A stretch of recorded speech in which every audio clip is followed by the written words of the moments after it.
Dear learners, good morning and welcome to the MOOC on Indian economy, policy and environment. So dear learners, this is the first unit of the fourth module, resources and infrastructure, on the MOOC title Indian economy, policy and environment. In this unit, we shall basically discuss physical infrastructure and its role in the economic development process and the issues relating to the Indian economy. We shall begin the unit with a brief theoretical discussion on the interlinkage between the growth of physical infrastructure and economic growth.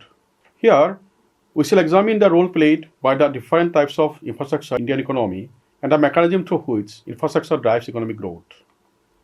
Next, moving to the Indian context, we shall look into India's economic growth vis-a-vis growth of physical infrastructures. In this unit, we shall also particularly discuss the growth of the energy sector in India since independence, its key policy frameworks, landscapes, and its challenges and opportunities. Then we shall discuss the issues and policies in financing infrastructure development in India, the current financing mechanisms and challenges. Finally, we shall discuss the role of urban governance and fiscal federalism. So let us discuss the interlinkage between growth of physical infrastructure and economic growth.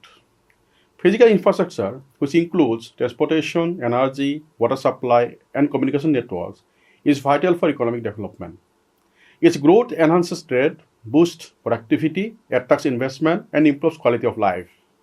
In this section, we shall analyze the interplay between physical infrastructure, expansion, and economic growth, emphasizing how it contributes to economic development. Transportation infrastructure, comprising roads, railways, ports, and airports, is essential for moving goods and people. Efficient transportation lowers cost, improves market access, and integrates regional economies, thereby stimulating domestic and international trade and fostering economic growth. Energy infrastructure, like power plants, transmission lines, underpins economic activities. Reliable energy supply is crucial for industries, technological progress, and increased productivity, with access to electricity being particularly significant for business operations and service delivery, ultimately elevating living standards. Water and sanitation infrastructure are fundamentally for public health and economic efficiency. Availability of clean water and proper sanitation reduces disease, enhances health, and boosts workforce productivity. Investment in water infrastructure also bolsters agriculture, vital for food security and rural development. Communication infrastructure, encompassing IT and telecommunications, plays a critical role in the digital era. It facilitates information exchange, improves business operations, and nurtures innovation, supporting e-commerce and new industries that drive economic growth. Now let us discuss the mechanism through which infrastructure drives economic growth. Investments in infrastructure drives an economy by at least four broad ways. It enhances productivity, attracts investment from both domestic private sectors as well as foreign companies, promotes regional integration and trade, and finally can serve as a catalyst to bring social and economic inclusion. Let us briefly examine. Quality infrastructure in an economy significantly enhance productivity by minimizing cost and time involved in economic activities. Efficient transportation network expand business access to larger markets, reduce input costs, and expedite product distribution. Reliable energy and communication system bolster business operation and technological adoption, driving productivity and economic growth.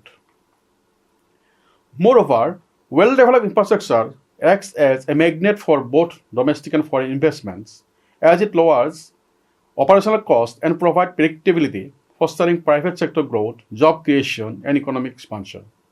Additionally, infrastructure supports regional integration and trade by improving market connectivity and diminishing trade barriers, facilitating the movement of goods and services across borders and contributing to economic corridors and hubs.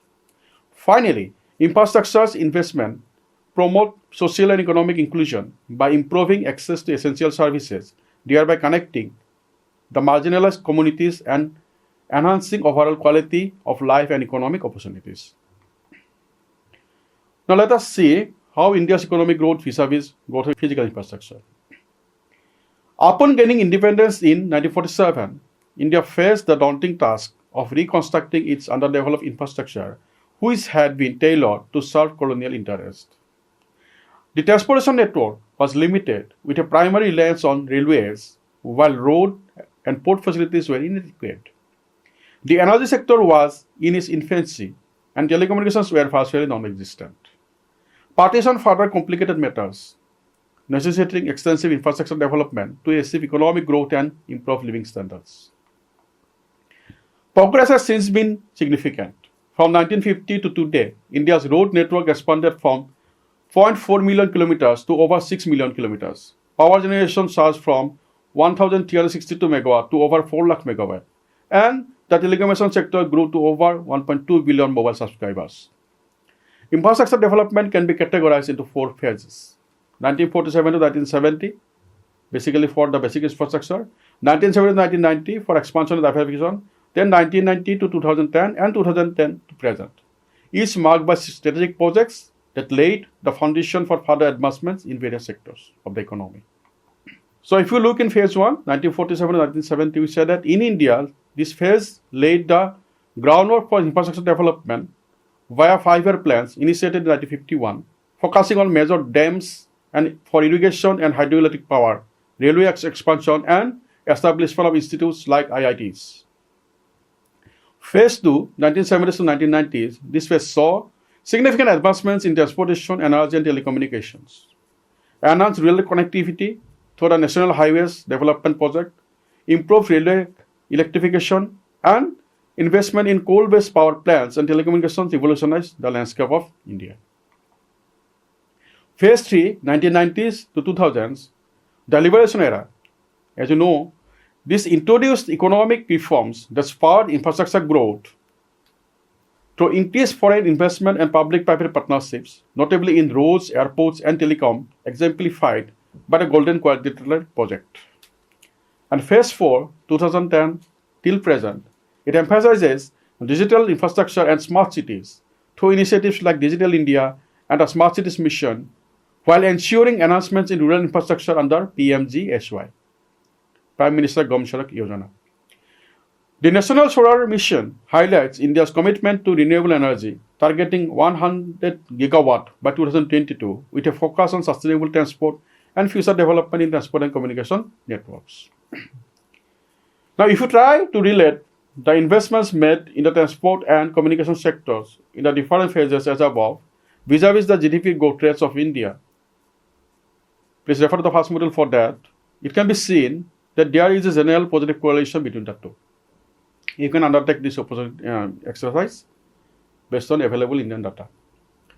So in the next section, we shall examine the sector-specific growth of transport and communication sectors. After that, we shall take up the energy sector for discussion. Now, looking at the sector-specific growth in transport and communication networks, after gaining independence, India encountered significant challenges in infrastructure development due to scarce resources and political instability complicating policy implementation. The dire need for a robust infrastructure framework led the government to launch early development policies. For example, the first 5-year plan in 1951 prioritized improvements in transportation, setting the stage for transformative growth. The nationalization of Indian Railway in 1951 marked a pivotal moment, resulting in substantial expansion of the railway networks that now connects remote areas, thereby promoting economic growth and trade. The track length increased significantly from about 54,693 km at independence to over 68,000 km today, with 83% electrification. Modern trains such as Vande Bharat, Tejas, Duronto Express, Gatiman Express represent the evolution of rail travel. Additionally, initiatives to enhance safety, technology integration, and passenger amenities have significantly modernized Indian railways. In urban transport, metro rail systems have become vital, notably exemplified by the Delhi Metro, which links central business districts with suburbs effectively. Other cities like Kosi have also adopted metro systems, with Kosi Metro innovatively accepting digital currency for parking, supporting the central bank digital currency initiative. The Mumbai Metro showcases the transformative impact of metro systems on urban mobility in India. Despite challenges like high cost and project delays, government investment in metro infrastructure underline their crucial role in enhancing transport connectivity. Now let us look at the road transport. India possesses the world's second largest road network, exceeding 5.5 million kilometers. This includes over 600 national highways, 24 expressways, which have significantly improved connectivity. The Pradhan Mantri Gram Sadak Yojana (PMGSY), launched in 2000 aims to enhance rural access, having connected over 120,000 villages, crucially bridging the rural-urban divide and improving access to essential services such as markets, education, and healthcare. Now, with regard to the air transport, India has transitioned air transport from an elitist service to a robust network of 137 airports, both domestic and international. The UDAN scheme enhances air travel accessibility by promoting low-cost carriers and improving connectivity to smaller towns. Domestic air travel has seen impressive growth from 14 million passengers in 2003 to over 15 crore in 2023. This expansion has made air travel a favored transport choice. Internationally, new flight routes have bolstered trade and tourism, facilitating easier travel to places like New York and London for Indians and tourists alike. Despite significant advancements, the sector grapples with high operational expenses and infrastructure challenges, although experts foresee rising demand necessitating further investments. Now, relating to the maritime transport is vital in India, supporting 95% of trade volume due to its vast coastline and 218 ports. The government's investment aim to enhance port infrastructure and promote inland waterways. Innovations like the Dehu Electric Ferry in Calcutta mark strides toward sustainable maritime transport. Ongoing projects such as the Chennai-Valdivia Maritime Corridor aim to strengthen trade with Russia, while the Sagarmala project prioritizes port modernization and coastal economic development. Additionally, pilot projects for green hydrogen in shipping indicate commitment to reducing carbon emissions. Nevertheless, issues like inadequate safety and congestion persist. New technologies and high-speed rail initiatives are being adopted to address these challenges amid increasing vehicle production projected to yield 10 million passenger car sales by 2030. Post-independence, India has seen substantial evolution in communication spurred by technological advancements. The rise of telecommunications through public and private efforts has bolstered societal coherence. Particularly in the post-reform period, mobile and internet integration has revolutionized communication, exemplified by the Indian railway system as a fusion of traditional and modern technologies. Information and communication technologies have enhanced operational efficiency, catering to societal needs. Globalization has stimulated telecommunications investment, fostering competition and benefits for the workforce, especially women. Strategic initiatives like the Delhi-Mumbai Industrial Corridor reflect India's commitment to leveraging telecommunications for economic development. Now let us view a broader social role this transport communication has played in India. Matthews et al. In 2023 have highlighted a broader social role the transportation and communication sectors progress has played in India. The authors have analyzed that recent infrastructure progress has been instrumental in bringing certain changes in social dynamics, especially in relation to women's employment within multinational companies, which has resulted in a broader socio-economic transformation of the Indian society. These shifts not only highlight substantial growth within the sector but also emphasize the necessity for continuous innovation and adaptation as India navigates an increasingly interconnected global environment. Addressing these challenges and leveraging opportunities will be essential for sustaining progress and ensuring that the benefits of growth are distributed equitably across all segments of society. Now let us discuss some of the emerging issues in the transport sector and climate change. The Indian transportation sector, contributing 6.5% to the GDP, is heavily dependent on fossil fuels and ranks third among global greenhouse gas emitters behind China and US. Globally, transportation accounts for approximately 24% of CO2 emissions, primarily from road transport, making it a significant player in climate change, one of humanity's greatest threats. Consequently, transport policies are increasingly shaped by climate considerations. Following the 2015 Paris Agreement and the 2021 Glasgow Summit, strides are being made to reduce emissions across all sectors, including transportation. Now let us discuss some of the emerging issues in technological innovations. The transport sector is undergoing a revolution driven by technological advancements, leading to faster, safer, and more efficient transportation methods. Intelligent Transportation System, as we call it ITS, are pivotal, enhancing public transport efficiency with features like real-time traffic monitoring, automated fare collection, vehicle tracking, and passenger information systems. Additionally, high-speed trains, magnetic levitation, maglev trains, and automated train control systems, as we call it ATC, improves railway and metro operations. Electric and hybrid vehicles are increasingly adopted, aiming to lower carbon footprints, with many countries pushing to phase out diesel. India, with its large-scale technological innovation, is fostering significant transformation. Now let us discuss some of the challenges and opportunities. The challenges basically include that despite various efforts by the Indian government, traffic congestion and vehicle emissions continue to rise. Existing policies, some over 4 decades old, fail to meet the transportation demands of a rapidly growing population. The Motor Vehicle Act of 1988 was designed to improve license and reduce accidents, introduced when the vehicle intensity was low and incomes were modest. With economic growth and urbanization, these methods are inadequate for addressing current congestion and pollution issues, including rising accidental cases. Weak penalties and poor enforcement contribute to rule violations. The recent update of the Motor Vehicle Act, Amendment Bill 2019, has increased penalties, but its effects remain to be seen. Now let us discuss some of the opportunities.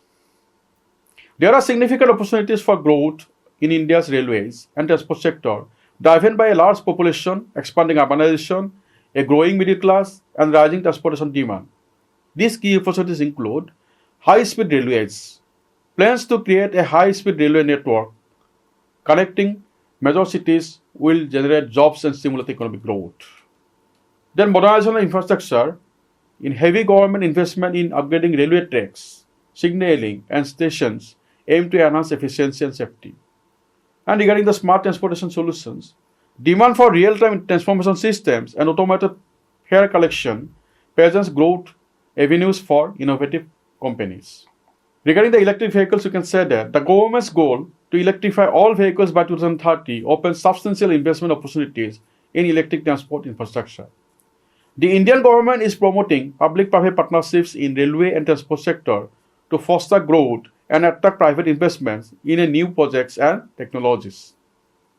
Additionally, the concept of multimodal transport, integrating various transportation models like road, railway, and waterways, is gaining traction, promising substantial opportunities for the sector. The rise of e-commerce has spurred demand for effective logistics and warehousing, presenting another growth avenue for railway and transport through investments in modern facilities. Now let us discuss the growth of the energy sector in India since independence. In 1947, post-independence, India encountered severe energy sector challenges with low per capita energy consumption, mainly relying on traditional sources like firewood and animal waste. Only 25% of energy utilized came from commercial sources, predominantly coal, alongside minimal hydroelectric and oil contributions. The country's underdeveloped energy infrastructure mirrored broader economic struggles. Under Jawaharlal Nehru's leadership, India embraced a mixed economy, emphasizing public sector's involvement in strategic sectors, notably energy, to foster self-sufficiency and industrial growth. Five-year plans played a crucial role in shaping this energy policy. The first five-year plan of 1951 to 56 initially prioritized agriculture, subsequently laying the foundation for industrialization. Later plans concentrated on expanding energy infrastructure with substantial investment in coal, hydroelectricity, and establishing state-run enterprises for resource management. The evolution of India's energy sector can be segmented into three major phases. Phase 1, 1950s to 1970s. This phase focused on coal and hydroelectric power, with coal becoming the cornerstone of India's energy strategies alongside significant hydroelectric projects like Phakra Nangal and Hirakud dams. Phase 2, 1980s to 1990s. This phase witnessed diversification and liberalization, reconsidering the need to reduce coal reliance by incorporating oil and natural gas, bolstered by policies that allowed private investments. Phase 2, 2000 till present, highlights a shift towards renewable energy, with ambitious targets for solar, wind, and biomass aimed at carbon emission reduction and sustainable development, bolstered by technological achievements in energy efficiency and grid integration. The current landscapes of energy sector include the major energy sources and consumption patterns. Today, India is third largest producer and consumer of electricity globally. The energy mix includes coal, oil, natural gas, hydroelectricity, and renewables. Coal remains the dominant sources, but renewables are rapidly gaining ground, driven by government initiatives and declining costs. Role of the public and private sectors. The energy sector in India is characterized by dynamic interplay between public and private entities. State-owned enterprises continue to play a significant role, particularly in coal and hydroelectric power. However, private companies are increasingly involved in renewable energy projects, contributing to innovation and capacity expansion. Later, in last unit of this model, we also take up discussion on clean and renewable energy sources in India. Now let us the challenges and opportunities the energy sector faces in India. Environmental concerns and sustainability is the first such challenge. India faces significant environmental challenges, including air pollution and carbon emissions. The transition to renewable energy presents an opportunity to address these issues while meeting growing energy demands. The government is committed to achieving its climate goals, including the Paris Agreement targets, through increased investments in clean energy. Future prospects and energy independence goals.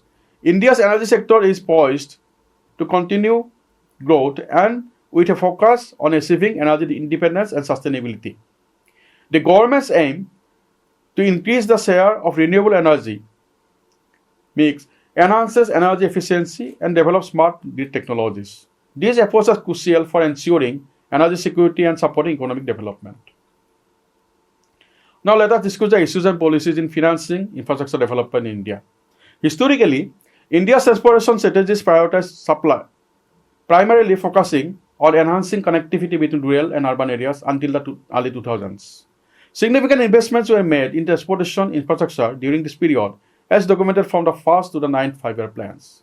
In the latter period, the government recognized the need to shift from supply-centric to demand-centric approaches to address growing transportation challenges and effectively utilize available resources. Despite this recognition, the transition remains incomplete. Efforts continue to center on expanding roads and constructing flyovers rather than developing comprehensive public transport and non-motorized transport networks. With pressing emissions reduction goals outlined in the 2015 Paris Agreement, the current supply-centric planning must be reassessed. Financial constraints also heavily influence project execution, necessitating a focus on optimizing investments based on passenger wishes. We should also note here that in the early years of post-independence, India adopted a predominantly public sector approach to infrastructure development characterized by heavy government investment and planning. However, by the late 1990s, a paradigm shift occurred with the introduction of mixed model that incorporated private sector participation. This shift was essential as the private sector emerged as a crucial source of finance for infrastructure projects, addressing the limitations of public funding alone. The economic reforms of 1991 further catalyzed this transition, allowing for greater private investment and foreign direct investment in infrastructure sectors. Now let us look into the current financial mechanism and challenges it faces. India's financing landscape for infrastructure development remains challenging despite notable advancements. Recently, the nation has embraced a multifaceted strategy that encourages both public and private sector involvement, including foreign investments, to tackle its substantial infrastructure deficit while fostering economic growth. Key aspects of India's infrastructure policies include financing mechanisms, the engagement of state-owned enterprises, and notable shift towards public-private partnerships. Significantly, infrastructure financing in India has evolved from a government-dominated framework to one emphasizing public-private collaboration. The National Infrastructure Pipeline (NIP) represents a comprehensive initiative aimed at investing across various sectors, outlining an estimated need for roughly 111 trillion rupees, approximately $1.5 trillion, from 2020 to 2025 to address infrastructure demands. Despite these needs, the actual allocating from the union budget has frequently fallen short, with only 4.56 lakh crore, about $63.2 billion US dollar directed towards infrastructure in the 2018-19 budget. To bridge this financing gap, innovative solutions such as land value capture and municipal bonds have been proposed for enhancing revenue generation for urban infrastructure projects. Additionally, the Government of India has launched the National Monetization Pipeline (NMP) to raise 6 lakh crore rupees over 4 years through the leasing of existing public sector's assets to private entities. This asset monetization strategy is designed to optimize asset utilization while catalyzing infrastructure development, generating revenue, and encouraging economic growth across sectors like roads, railways, and power transmission. The NMP aims to realize efficient asset management and drive substantial economic advancement. Land-based financing has gained importance in urban regions like Hyderabad and Mumbai, where rising land revenue are linked to economic growth. This approach involves harnessing increased land values to fund infrastructure initiatives, presenting a viable strategy for addressing the funding gap faced by the policymakers.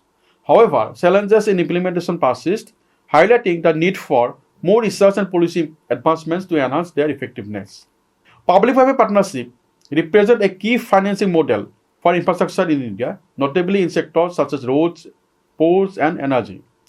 The PPP framework facilitates shared investment risk and responsibilities between the government and private entities, thus attracting additional resources for projects. Nevertheless, the sources of PPPs has been viable, often obstructed by regulatory hurdles and vague policy definitions. Infrastructure debt funds have emerged to improve access to long-term capital for infrastructure development. These funds aim to create a structured financing model by aggregating investments from various sources including banks, insurance companies, and pension funds. Nonetheless, concerns has been raised regarding the effectiveness of IDFs due to regulatory compliance issues and the necessity for a strong policy framework to support their sustainability. Overall, while various financing mechanisms exist, they require further refinement and robust frameworks to realize their full potential. Now let us look into the role of urban governance and fiscal federalism. The role of urban governance in financing infrastructure cannot be overstated. Effective governance structures are essential for planning, financing, and delivering urban services. The decentralization of financial responsibility to urban local bodies has been a critical aspect of urban governance reform. However, many ULBs struggle with inadequate financial resources which hamper their ability to provide essential services and infrastructure. Fiscal federalism also plays a crucial role in infrastructure financing as the distribution of financial resources between different levels of government significantly impacts infrastructure development. The 15th Finance Commission's recommendations aim to address these disparities by enhancing the financial capabilities of local governments, thereby enabling them to better meet their infrastructure needs. In conclusion, the financing of infrastructure development in India since independence has evolved through various phases from a predominantly private sector approach to a more diversified model involving private participation. Despite the progress made, significant challenges remain, including funding gaps, regulatory hurdles, and the need for effective governance. Addressing these issues through innovative financing mechanisms, improved urban governance, and a robust fiscal framework will be crucial for meeting India's infrastructure needs in the coming decades. Now let us look into the issues relating to privatization of transport infrastructure. Recent initiatives like the NMP aim to leverage existing infrastructure assets by involving private entities in their management and operation, particularly in sectors like road and railways, to enhance revenue and efficiency. The key stakeholders in this privatization process include the government, private companies, financial institutions, and the public. The government establishes favorable policies, while private firms provide investment and expertise, supported by financial institutions offering capital impacting the public as the end users. Privatization represents several advantages, including improved efficiency and management within transport and railways systems due to the implementation of better practices and technological innovations that lower operational costs.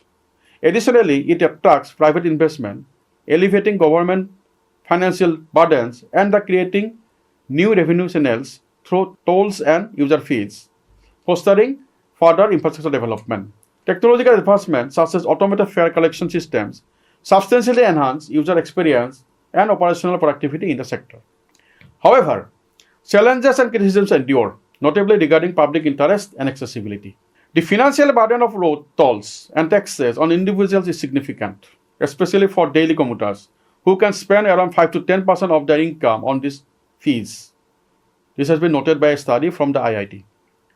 Additionally, road tolls create indirect costs and externalities, including higher transportation costs for goods and environmental issues like air pollution from increased traffic. A report by CSE underscores that these cumulative effects disproportionately impact low-income households, excavating their financial strain. Critics argue that privatization may prioritize profits over service quality, potentially raising fares and limiting access for lower-income demographics. It is important here to note that different states in India exhibit varying levels of economic burden due to road tolls and taxes. For instance, Maharashtra, which is an extensive network of toll roads, has faced public protests against high toll rates. Conversely, states like Kerala have implemented toll exemptions for local residents, reducing the financial strain on the common people. Job security is another concern, as privatization can lead to workforce reduction and altered labor conditions, evoking response from labor unions. Robust regulatory frameworks are essential to mitigate issues like corruption and revenue loss, albeit challenging to implement. Case studies, including the privatization of Vidyasagar Setu toll bridge, West Bengal, highlight lessons on governance and stakeholder engagement gleaned from both national and international experiences. The privatization of India's transport sector presents both opportunities and challenges. While it can drive efficiency and investment, careful consideration of social, economic, and environmental impacts is crucial.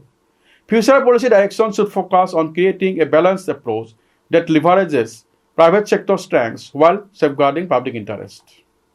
It should be kept in mind that while the private sector is generally interested in investing in the lucrative sectors like airports, expressways, premium railway services, and other urban amenities, the less attractive sectors like rural and suburban connectivity must not be left out. Already in the recent times, there were progress in rural connectivity which must be paid attention to, particularly relating to their proper maintenance as well as upgradation. Proper measures should be undertaken to strengthen regulatory frameworks and proper policy directives to equitable access of services by all sections of society, prevent misutilization of resources while promoting sustainable practices. Policymakers should also emphasize transparency, uniformity, and invest in alternative transportation solutions to foster economic growth without overburdening citizens and worsening social inequalities. So by addressing these emerging issues, India can harness the benefits of privatization while mitigating its potential drawbacks. So dear learners, with this, we come to the end of this unit. In the next unit, we shall discuss the aspects of social infrastructure and development. And in the last unit of this module, we shall take up the discussion on resources development and sustainability. Thank you. Happy learning.